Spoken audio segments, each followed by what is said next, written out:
जब भी आप थक जाना तो अपने आप से बस यही कहना कि हम हारने वाले नहीं हैं, हम नहीं हारेंगे, बस मेरी मंजिल मेरे सामने है। उस मेहरबान रब ने हमें चुन लिया है।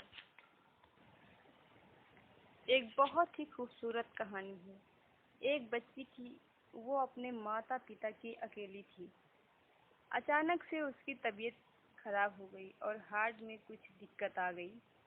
वो दोनों डॉक्टर के पास ले गए और उसे डॉक्टर ने जब देखा तो हैरान हो गए।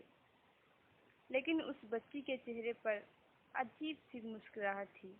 जब डॉक्टर ने उसकी मुस्कान देखी तो डॉक्टर ने कहा, तुम बिल्कुल मत परेशान हो, देखना ऑपरेशन के बाद तुम बिल्कुल ठीक हो जाओगी। उस बच्ची ने जवाब दिया, मैं बिल्कुल परेशान नहीं हूँ, क्योंकि मेरी माँ अपने प्रार्थना पर बहुत विश्वास रखती है। उसी तरह हमें भी अपने आप पर बहुत विश्वास है, क्योंकि मेरे दिल में भगवान रहते हैं।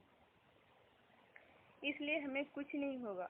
बस इतनी रिक्वेस्ट है आपसे कि जब आप ऑपरेशन के टाइम हार्ट को ओपन करना तो मेरे हृदय में जो भगवान निवास करते हैं बस उनको देख लेना और बाद में हमसे बताना कि वो कैसे दिखते हैं। जब डॉक्टर ने हार्ट ओपन किया तो देखा कि हार्ट में एक भी बूंद ब्लड नहीं आ रहा है। फिर से डॉक्टर हैरान हो गया। अपने दोनों हाथ जोड़कर कहा, हे भगवान, मेरा सारा अनुभव इसी बच्ची को बचाने में असमर्थ है। अगर आप सच में इसके हृदय में निवास करते हैं तो आप ही कुछ करिए आज। डॉक्टर ने कहा कि ये मेरा प्रार्थना दिल से गहराइयों से निकली हुई थी। कुछ देर में ही बच्ची के हार्ट से खून की सप्लाई होने लगी।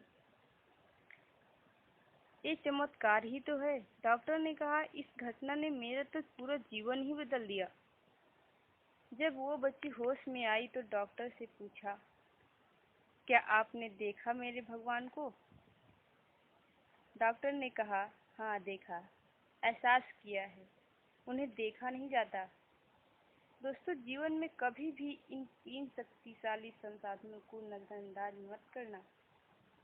पहला प्यार, दूसरा प्रार्थना, तीसरा क्षमा।